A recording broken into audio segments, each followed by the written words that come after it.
students, welcome to IP Study Video Lectures. Today we are going to study the chapter Water, the Essence of Life. We use water in our daily life. We use it for drinking, cooking, farming, bathing, etc. But now we'll learn about how this water is formed and where does it go. So let's get into our chapter and study the first topic of our chapter, that is the sources of water. Water is one of the most valuable resources on earth. About 3/4 of the earth's surface is covered with water and the remaining portion is the land that we live on. Do you think all this water is useful for us? No, most of this water is salty. We cannot use it for daily purposes. Only a few portion of water is the fresh water. Fresh water is essential for survival of all living beings. Humans need water for drinking, cooking, farming, cleaning, and many other purposes. Animals and plants also need water to live and grow. Without water, life on earth would not be possible. Water is found in many places on earth, such as rivers, lakes, ponds, glaciers, the ocean, the sea, and the underground sources. However, the sources of fresh water is very limited. Rain is the main source of fresh water, and the other sources includes the groundwater, the river, lake, and ponds. Now, the next topic that we will learn about is the forms of water. Water can be found in all three different states, that is, the solid, liquid, and gas. In solid forms, it appears as ice or snow. In liquid form, it is seen as rain or water in rivers and other water bodies. And in gaseous form, it exists as steam or vapor. Now, we'll learn about all these states through an activity. Take a pan and add ice cubes in it. After some time, you'll notice tiny water droplets forming on the outside of the pan.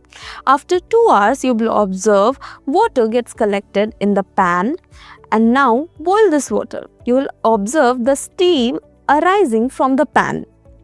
In the above activity, the tiny droplets appear outside the pan because when the warm air touches the cold pan, the water vapor in the air cools down and changes into water, and this change is called condensation. At the same time, the ice cubes inside the pan slowly change into water, that is, it melts down into the water, and hence this process is called melting. When this water is heated, it turns into steam or water vapor, and this process is called as evaporation. So now we know all the three states of water and how they can interchange. The next topic that we will learn about is the water cycle. Have you ever wondered what happens to the rainwater after it falls on the ground? Some of it flows into rivers, some seeps into the ground, and some slowly vaporizes. Water is continuously moving from the land to the sky and back again, and this continuous movement of water is called water cycle. In nature, the heat of the sun warms the water present in the water bodies and changes into water vapor. These vapor goes up in the sky and gets collected in the form of clouds. When the clouds become heavier, the water falls down on the ground in the form of rain, hail, or snow, and this process is called precipitation. So now we know about the three different states of water and the water cycle. The next topic that we will learn about is the groundwater and the surface water. The groundwater, as its name suggests, is the water that is found deep inside the ground. Now, do you think all the water that falls on the ground seeps into it? No. In most places, cemented roads and pavement prevents the seepage of the water inside the ground. But the areas like gardens, parks, or other open places with soil, rainwater can easily seep in and recharge the groundwater. That is why people now use methods like rainwater harvesting, soak pits, and wells to recharge the groundwater. People can access this water through wells, hand pumps, tube wells, and bow wells. So now we know what is the groundwater. The next thing that we will learn about is the surface water. Some rainwater stays on the surface and gets collected in rivers, lakes, ponds and streams. This is called the surface water. Unlike the groundwater, surface water is visible to us and moves from one place to another. Let us learn about the rivers. Surface water flows mostly in the form of rivers. A river usually begins its journey high in the mountains where melted snow or collected rainwater started flowing downwards. This water passes through valleys, hills, and wide plains. This movement does not always occur in straight line. It twists, turns, and bends depending on the shape of the land. Now let us understand about the rivers in a detail. In India, some rivers flow towards the Arabian Sea while others flow towards the Bay of Bengal. This flow of river depends upon the slopes and shapes of the land they pass through. Sometimes flow of rivers also shapes the land. They carve valleys, create plains and make the soil fertile. Rivers are like lifelines for our country. India is known for its many rivers which flow through mountains, plains and even deserts. These rivers support all living things. Some rivers like the Ganga, Yamuna and Brahmaputra begin in the Himalayan mountains and flow throughout the year.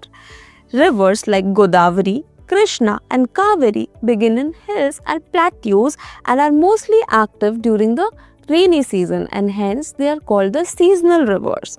Rivers in India helps us in many ways, like they provide water for drinking, farming and industries. They support transport and trade in some regions.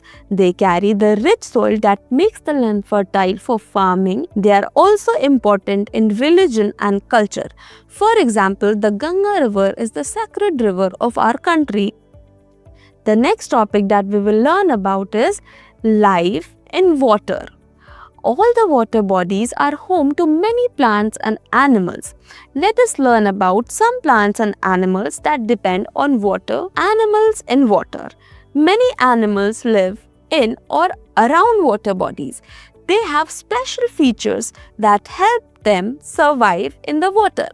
Some can swim, others can float, some can even crawl in water. Let us learn about some of them in detail. The first animal is dragonflies. They lay eggs near water. They eat mosquitoes. The next animal is water scorpions. These insects have pincers. They live underwater and breathe using a tail tube. The next is the very common animal that we see, that is fish. They have fins to swim and gills to breathe underwater. The next is frogs.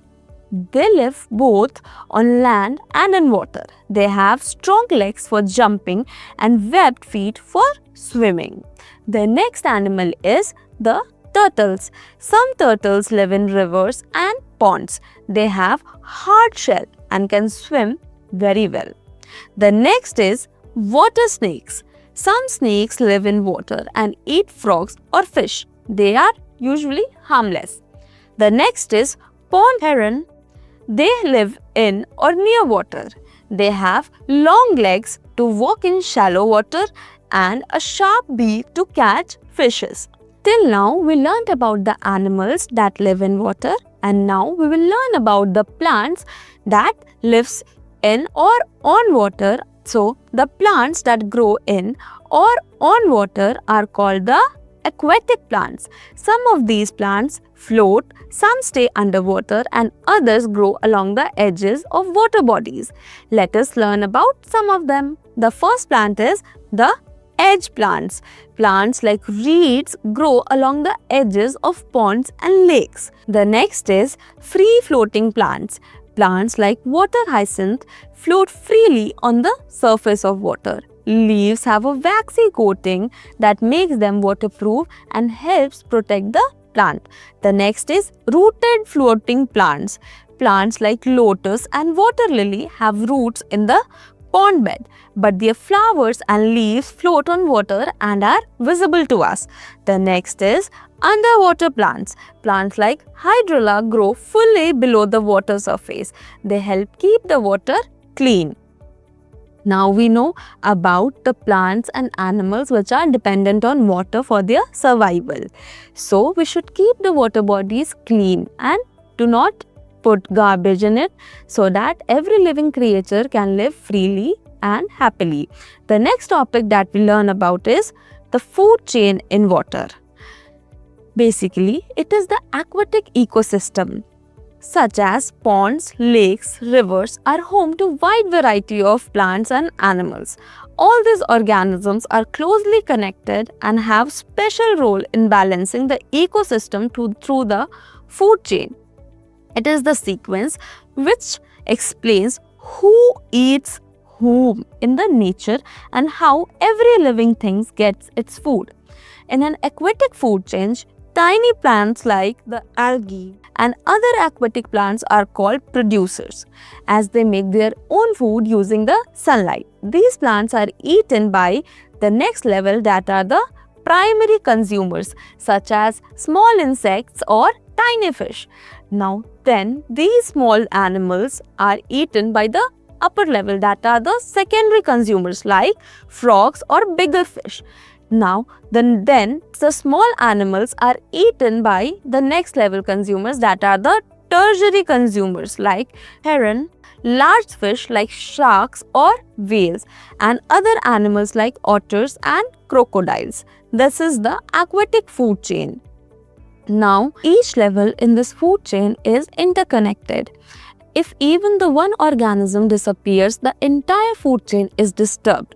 For example, if due to pollution a small fish die or the group of small fishes die, so what will the next level of consumers eat? So automatically they will also die, and hence the entire food chain gets disturbed. Therefore, we should not pollute water. So now our chapter is finished. In this chapter we got to learn about water, how it is formed, different states of water, rivers, the food chain in water, about plants and animals living in water, and many different things about water. Interesting fact about water is the fresh water that we use, the 90% of this water is stored in Antarctica in the form of ice. Also, the 70% of human body is made up of water. Keep learning and keep smiling. We'll meet in our next chapter. Thank you for watching.